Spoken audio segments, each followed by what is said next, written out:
That's an amazing question, really, because I think it begs only one response, only one answer. None whatsoever. I think as a country, as a society, this thing's starting to fall off of people's agendas.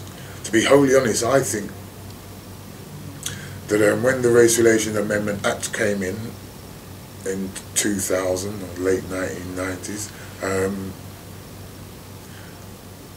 there was a focus on it for a while, but I think that the focus slipped ever since the Equalities and Human Rights Commission got set up, and they didn't decide to have a commission especially for race equality. I think that was a sign to everybody that it's important, but not that important. And I think that the public sector responded to that sign, and that race equality, equality issues in general, are on the wane. And with this new government in situ, and the first thing they wanted to do was to talk about, undermining some of these policies, watering them down, and dealing with human rights legislation. I think that really says it all. We haven't seen any improvements, and I would imagine that just like the financial forecast, we're not going to see any improvements for some time to come. 2011 was supposed to be the United Nations year for African people of African diaspora. So one would have thought, one would have hoped that something symbolic or significant may have happened. But if it did, I missed it.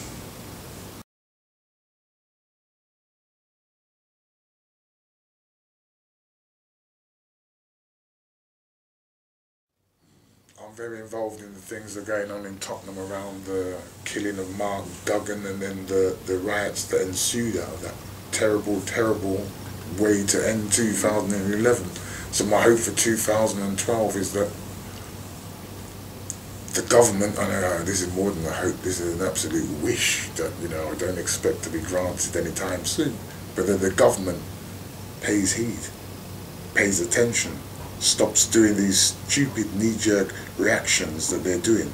Go back and learn from the 80s, because the government needs to understand that what it's doing is planting the seeds for much more trouble in the years to come.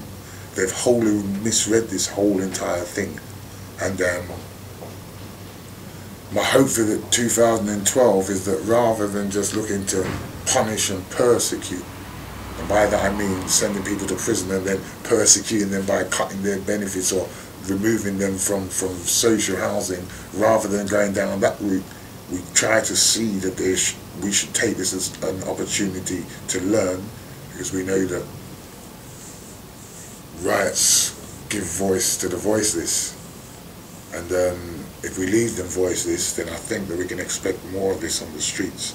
And the problem is that once it kicks off on the streets, it seems to have that ripple effect right through society. It has a way of making everyone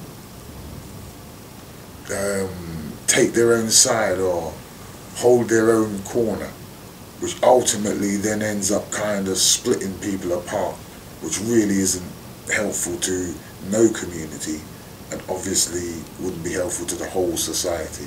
So I hope for 2012 that we can really learn from what happened in 2011 and try and put something in place to ensure that 2013 becomes a better year for everybody in this country.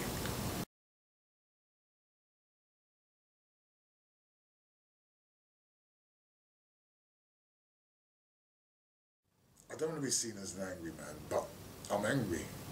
So I think my role is to try to help my community understand why it's in the condition it's in, and try and find ways to release the pressure on them, the pressure cooker effect, try and find a way to release the pressure so they don't have to erupt.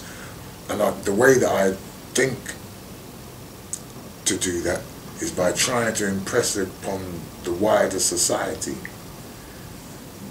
that we haven't gone far enough. At a grassroots level, those changes are yet to be felt. And all the baseline statistics say this. So stop and search, employment levels, actually employment levels are worse now for young black people, especially young black males, than they were in the 80s. We know from our experience in the NHS, health inequalities, they're not gone away. If anything, they're probably growing. Right? So we know that all of the baseline statistics say that nothing has changed. So again, in 2012, I want my community to be aware enough, brave enough, strong enough to stand up and say, something's got to give now.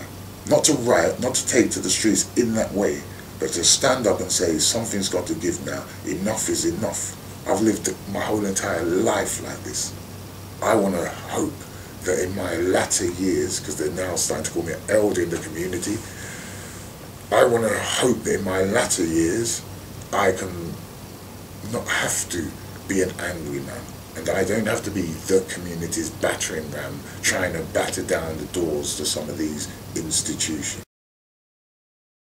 And I hope that in 2012, our young people hearing all of these things are strong enough not to take it on.